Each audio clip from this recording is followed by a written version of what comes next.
Okay, boys and girls, for this lesson, I'm going to show you how to start adding in formulas into your Microsoft Excel worksheet. Now, we're going to start off with copying over the goal setting chart over here and moving it over to the formula page. Paste it in cell A1, right click, we just paste it inside. A very basic one. And you can see that everything else remains the same. The only thing we need to do right now is to just change the size of the column, make it slightly larger, so that it's exactly similar to the one on your first table. Now, for today's example, we're going to be using formulas over here. So let me just come up with a very quick comparison first. Let me just paste on the table. This time around, let me change this to actual scores. Okay, so one is your goal setting chart, one is the actual scores that you scored for, like say for example, for over the year. So let me change some of the numbers here so that you can see the differences. Okay, maybe here we just change some of the numbers to make them look different.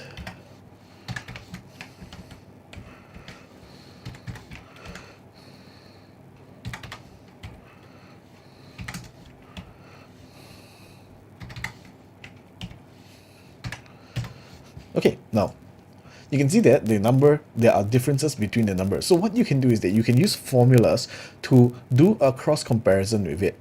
Now, in this case, what we're going to do is that we're going to be using the computer to do the computing or the calculations for us so that we do not have to count them or we do not have to add or subtract them one by one. Now, what I mean is this. So over here, you can see right now we have the goal setting actual scores with the goal setting chart. So what I'm going to do is that right now I'm going to key in a new table for differences. So this one here, merchant center, differences in scores.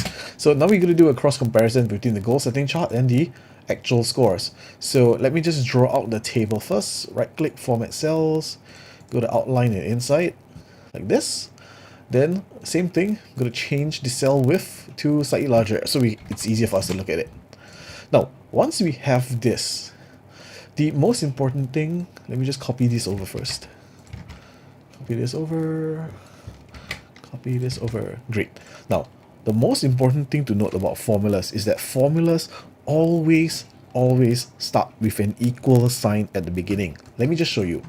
So let me type in the equal button here. And then let me just type in the letter, for example, A. You can see the different types of formulas that are associated with the letter A over here. If I type in B, you can see that there are others as well. So some, like say for mathematical calculations, we can have like even aggregates over here. We can have averages. We can also add like say S for sum. See the different types? Sum is for adding up. So sum is for addition or subtraction.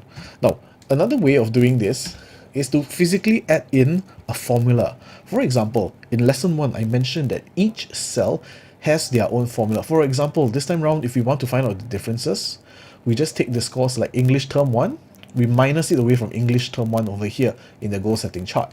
So what we're going to do is that we're going to use the value inside this cell, which is B10. We press down the control key first, click on cell B10, you can see it reflects here. And then if we want to do differences, we definitely have to use the minus button here. So we just key in minus. Then this time around, we have to minus away the value from the goal setting chart, which is term 1, English, B cell B3. So you see, B10 minus B3. Once the formula is in, all you need to do is press the enter button and the differences will be calculated. You can see over here, there's a 30-point difference that's automatically calculated by the computer. Once you're done, you do not have to key in the formula for every single cell. All you need to do is just use a drag and drop. To use the green little dot here, once you see your white plus turns into a black cross, all you need to do is just drag and drop it down into the different cells and they will calculate it all for you. Just like that. So spread them horizontally and spread them vertically and you can see the difference in the scores. You can see that there is a 18 over here for a positive change of 18, and those with a minus, that means you did less well than what you expected. Okay, so this is just one of the ways that you can do the differences in scores. Other things that you can do as well is like you can do an average, for example. So over here, let's create an average table. like say, what is the average for your English scores across term 1 and term 4? So here, let me just averages of English from term 1 to term 4. Okay, let me just merge these cells here into one so it's neater. And then finally, so what we need to do over here is that we need to compare the actual scores. So this time around, all we need to do in this case is draw the table first. A very simple column actually. Just undo this first. Let's just do a very simple column. We'll make this column slightly larger. Whoops, sorry. Shouldn't be merging all them all together. It should just be expanding this cell to make it larger. Okay, just one cell. Add in the borders. Okay. Then this time around, since we're calculating the averages, all we need to do is type in equal. Then this time around, we type in average is AVER, average. Once you double click on the formula, you can see it's automatically added here. So what you need to do, all you need to do is just use your control button and then press down on the control button and highlight the scores from English term 1 to term 4. You can see all of them are highlighted over here. You see B10 to E10, these numbers, B10, C10, D10, and E10. Once it's here, just press the enter button and the score will be calculated. So for example, I can see over here I scored a score of 83.5 average score across the different terms.